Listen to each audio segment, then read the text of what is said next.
8 भारतीयों को रिहा कर दिया है। ये वो 8 भारतीय नागरिक है, ये वो पूर्व सैनिक है जिनको वहां फांसी की सजा दे दी गई, लेकिन वो दिल्ली पहुंच गए।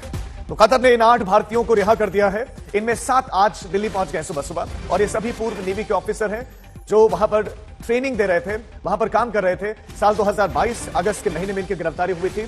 इनको फिर वहां पर फांसी की सजा हो गई थी, लेकिन भारत सरकार ने फिर प्रयास शुरू किए। डिप्लोमेटिक प्रयासों से अब उन्हें छोड़ दिया गया है। कि ये ऑपोजिशन ने काम किया है और ये उनके कहने पर, चीन के, पाकिस्तान के, सबके कहने पर ये काम हुआ है कि यहाँ पे लटकाया जाए, और अगर वो लटक जाते तो मोदी जी के लिए बहुत मुश्किल हो सकती थी। इसलिए मैं चिंता भी कर रहा था, ये टूल किट का पार्ट तो नहीं है। आप अकेले एक आदमी थे जिन्होंने बोला था कुछ नहीं होगा।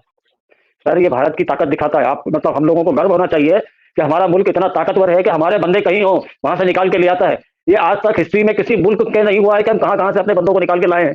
तो हमको तो अपने देश पे, अपनी सरकार पे गर्व करना चाहिए कि हमें कैसी सरकार को हमने वोट दिया है जो हमको कहीं भी फंसे हो मंगल ग्रह से भी सुरक्षित ले आएगी। इंडिया पहुंच गए हम सेफ एंड साउंड, और definitely honourable prime minister Shri Modi को धन्यवाद करना चाहेंगे कि उनके पर्सनल इंटरवेंशन से ये पॉसिबल हुआ, और गवर्नमेंट ऑफ कतार के हिज एक्सेलेंसी द अमीर को कि उन्होंने ये होने दिया।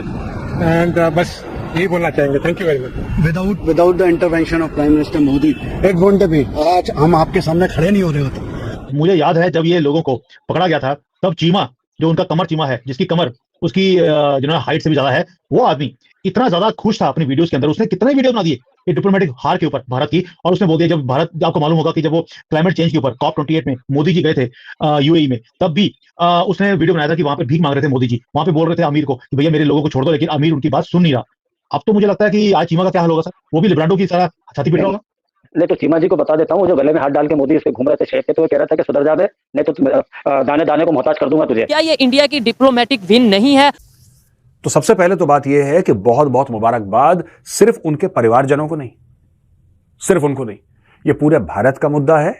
पूरे भारत को बहुत बहुत शुभकामनाएं। बहुत अच्छा काम हुआ, इसीलिए शुरू से मैं मुस्कुरा रहा हूं, मुझे बहुत अच्छा लग रहा है। ये भी नहीं सोचना चाहिए कि दुआ करने बैठ जाएंगे या अल्लाह दुश्मन की तोपों में कीड़े पड़े। शायद ये दुआ हमें सिर्फ करनी चाहिए, और ये कर भी सकते हैं। इसके अलावा हम कुछ नहीं कर सकते, और इसकी बुनियादी वजह यह है कि हम अपने दुश्मन खुद हैं। वरना आज ये मौका बुरा नहीं था जो आज इस वक्त इंडिया के ऊपर आया, लेकिन दुनिया इंडिया को एक बहुत बड़ी मार्केट के तौर पे देखती। जय हिंद दोस्तों, स्वागत है आपका भारत रिएक्शन के एक और नई लेटेस्ट वीडियो में। दोस्तों, बहुत ही बड़ी ब्रेकिंग न्यूज़ आ रही है कि कतर ने भारत के 8 एक्स इंडियन नेवी ऑफिसर को रिलीज़ किया है। और देखा जाएगा कि भाई इन्हें 2022 में, आपको पता है, इनको सजा हुई थी कतर में और इनको फांसी की सजा हुई थी। बट 2 साल बाद ये लोग छूटे हैं, और ये सब हो चुका है प्राइम मिनिस्टर नरेंद्र मोदी जी के कारण, क्योंकि इंडिया के बहुत बड़ी डिप्लोमेटिक जीत हुई है। Indian prime minister Narendra Modi ji और हमारे एच जयशंकर फॉरेन मिनिस्टर के बदौलत कतर से 8 में से 7 भारतीय दिल्ली पहुंच चुके हैं, और एक अभी भी वहीं पे, वो भी बहुत जल्दी रिलीज जाएंगे। तो आप देख सकते हो कि भाई आज तक की हिस्ट्री में ऐसा कभी नहीं हुआ कि किसी दूसरे देश से कोई आदमी अपने देश वापस आया हो। मतलब आपने देखा कि भारत ही ऐसा कर सकता है, और मोदी जी के बिना ये संभव ही नहीं था, क्योंकि मोदी जी ने जिस तरह से प्रयास किया और जो डिप्लोमेटिक बातचीत हुई कतर और भारत के बीच में, उनके कारण ही कतर से 8 भारतीय ऑफिसर वापस आ चुके हैं, जिन्हें 2022 में हम आपको बताया कि उन्हें फांसी की सजा दी गई थी। मतलब फांसी की सजा से वो भारत वापस आ चुके हैं। तो बहुत ही बड़ी बात है ये। बिरयानी खाना भूल जाते, चावल बंद कर देते थे। सर, सभी जो मीडिया वाले थे वो ये बोल रहे थे कि ये लोगों को बाहर नहीं निकाल पाएगा मोदी सरकार, मोदी जी की ये कूटनीतिक हार है। और आपको मालूम है कि जो लिब्रांडो हैं वो कितने भंगड़े डाल रहे थे जब इन लोगों को फांसी की सजा हुई थी। कांग्रेस वाले भी इसके ऊपर तंज कस रहे थे कि मोदी जी को फॉरेन पॉलिसी या डिप्लोमेसी करनी ही नहीं आती। आज सारे लिब्रांडो क्या बोल रहे होंगे? लिब्रांडो छाती कूट रहे होंगे, और कोई बचा ही नहीं है। सारे घर में धुआं भरा गया होगा, कहां कहां से धुआं निकल रहा होगा, उसका कोई अनुमान आप नहीं लगा सकते हैं। लिब्रांडो बेसिकली देश के विरोध में है, और पर ये फायदा है लिब्रांडो को, मोदी को गाली देते हैं, देश को गाली देते हैं, तो उनको व्यूअरशिप बढ़िया मिलती है, कमाई भी होती है, और कहीं ना कहीं किसी सरकार में पद मिल जाता है। अभी आप देखिए राजदीप सरदेसाई की वाइफ को तृणमूल कांग्रेस ने राज्यसभा का टिकट दे दिया है। उनका काम ही था कि मोदी को क्रिटिसाइज करो, ये करो, अब राज्यसभा की मेंबरशिप मिल गई। तो ये जो भी कर रहे हैं, मोदी को गाली दे रहे हैं, ये समझ जाइए कि इनका एक एजेंडा है। अब सरकार में तो पद मिल नहीं सकता, तो मेंबर ऑफ पार्लियामेंट बन जाए, या उनकी गवर्नमेंट में कहीं उनको कोई सुविधाजनक पद मिल जाए, इसी चक्कर में ये लोग लगे हुए हैं। ये पत्रकार नहीं, भांड है। सर एक चीज बताइए, लिब्रांडो ने ठीक है हमले देख लिया, पाकिस्तान मीडिया लोगों ने साथ कि हमारे लोगों को छोड़ दिया, वहां पे भी मातम छाया हुआ है। क्यों नहीं छाएगा? पाकिस्तान का तो मतलब इतना बुरा हाल है, उनकी कोई सुनता नहीं। जहां भीख मांगने जाते हैं वहां से कटोरे सहित कहते हैं कि जरा सामने देखिए उधर कौन आ रहा है, और एक लात मार के बाहर कर देते हैं। तो अब ये स्थिति हो उनके बंदे देश छोड़ छोड़ के भाग रहे हैं, 12-12 लाख में वो अपनी नागरिकता बेच रहे हैं, पर कोई नागरिकता लेने को तैयार नहीं है। तो उस मुल्क का तो जलन होना स्वाभाविक है कि हमारा पड़ोसी, जिससे हम पहले एशियन टाइगर पहले पाकिस्तान को कहा जाता था, पाकिस्तान की इकोनॉमी और ये सारी चीजें हम लोगों से बहुत बेहतर थी, आज वो मतलब भिखारियों से भी गई स्थिति में है, तो जलना तो स्वाभाविक है, छाती कूटना स्वाभाविक है। मुझे याद है जब ये लोगों को पकड़ा गया था, तब चीमा, जो उनका कमर चीमा है, जिसकी कमर उसकी हाइट से भी ज्यादा है, वो आदमी इतना ज्यादा खुश था अपनी वीडियोस के अंदर, उसने कितने वीडियो बना दिए ये डिप्लोमेटिक हार के ऊपर भारत की, और उसने बोल दिया जब भारत, आपको मालूम होगा कि जब वो क्लाइमेट चेंज के ऊपर COP28 में मोदी जी गए थे यूएई में, तब भी उसने वीडियो बनाया था कि वहां पे भीख मांग रहे थे मोदी जी, वहां पे बोल रहे थे अमीर को कि भैया मेरे लोगों को छोड़ दो, लेकिन अमीर उनकी बात सुन नहीं रहा। अब तो मुझे लगता है कि आज चीमा का क्या हाल होगा सर, वो भी लिब्रांडो की तरह छाती पीट रहा होगा। नहीं तो चीमा जी को बता देता हूँ, जो गले में हाथ डाल के मोदी इस पे घूम रहे थे शेख के, तो वो कह रहा था कि सुधर जा बे, नहीं तो दाने दाने को मोहताज कर दूंगा तुझे। पर कतर ने 7 भारतीयों को रिहा कर दिया है, सातों ही अब से थोड़ी ही देर पहले दिल्ली में पहुंच गए हैं। ये सभी लोग नेवी के पूर्व अधिकारी हैं जिन्हें कतर में गिरफ्तार किया गया था, और न सिर्फ गिरफ्तार किया गया था बल्कि फांसी की सजा हो गई थी। लेकिन भारत सरकार की डिप्लोमेटिक जीत, बहुत बड़ी जीत, भारत सरकार के डिप्लोमेटिक प्रयासों के चलते उन्हें छोड़ दिया गया है। कुल 8 भारतीयों को दरअसल जासूसी के आरोप में कतर में गिरफ्तार किया गया, तो उनमें से 7 को छोड़ दिया गया है, और ये सभी लोग दिल्ली में पहुंच गए हैं। प्राइम मिनिस्टर मोदी और उनका पर्सनल इंटरवेंशन, उनका इंटरेक्शन, और एक और मौका लेना चाहता हूं कि थैंक करूंगा एमीर को कतर के, जिनके उनके इंटरेक्शन के कारण आज हम यहाँ खड़े हैं। It's only possible due to the intervention of our Prime Minister and his personal interaction and involvement with the Amir of Qatar. We have waited almost 18 months to be back in India. We're extremely grateful to the Honorable Prime Minister, Sri Narendra Modi ji. It certainly wouldn't have been possible without his personal intervention and that equation with the Amir of Qatar. कि दोस्तों meeting हो गई मोदी जी के साथ COP28 जो Dubai में हुआ था दिसंबर में, उसमें मीटिंग हो गई मोदी जी के साथ, और मोदी जी ने शेख को बोल दिया कि शेख इधर तो देख, हमारे 8 बंदे, तुम क्या करती वहां पे। तो शेख ने बोला मोदी जी डोंट वरी, हम उनको छोड़ती। और छोड़ती क्या, उनका मतलब छोड़ ही देती एंड में।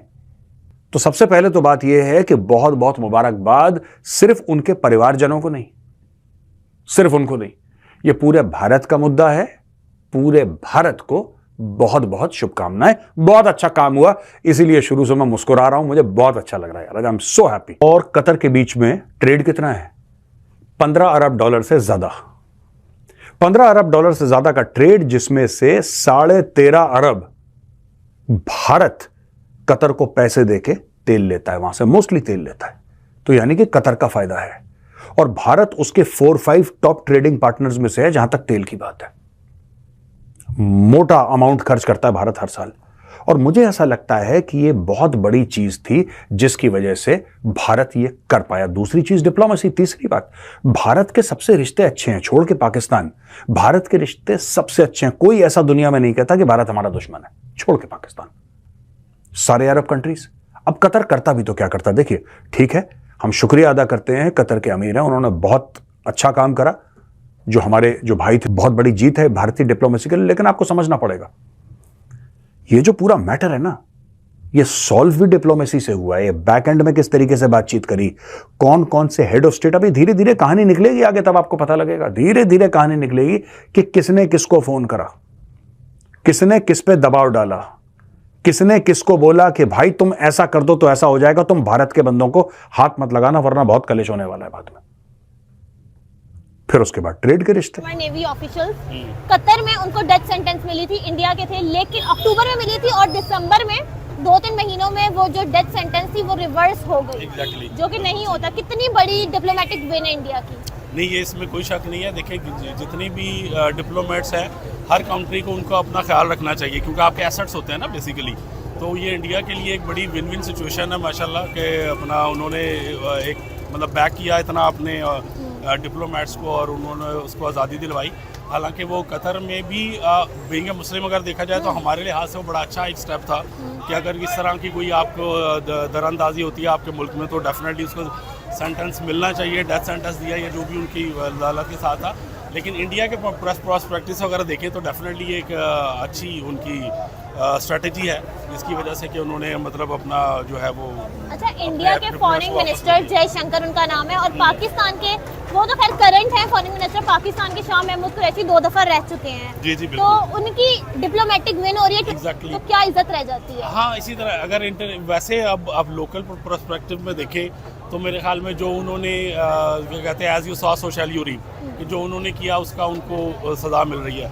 बट इंटरनेशनली अगर आप देखते हैं तो जाहिर बात है हमारे वज़ीर ख़ारजा रहे हैं और एक दफ़ा नहीं कई बार रहे हैं, मुतअद्दिद बार, तो ऑब्वियसली तो उस पॉइंट ऑफ व्यू से जाहिर बात है कि वो जग हसाई होती है पूरी दुनिया में। तो ये चीज़ इस तरह नहीं होनी चाहिए। बहरहाल जो उनके साथ हुआ वो ठीक है, आप अगर अदालत ने उनके साथ किया या जो भी उनको मिलनी थी सज़ा वगैरह उसको, लेकिन ग्रेसफुल तरीके से होना चाहिए सारा। ये जो प्रोसेस है मतलब धक्काबाजी हुई जिस तरह के अभी टीवी भी मैंने देखा कि उनको धक्के दे के और उनको बिठाया वो किया, वो इट्स डेफिनेटली वो हमारा अच्छा एक इमेज इंटरनेशनल ने नहीं जाता।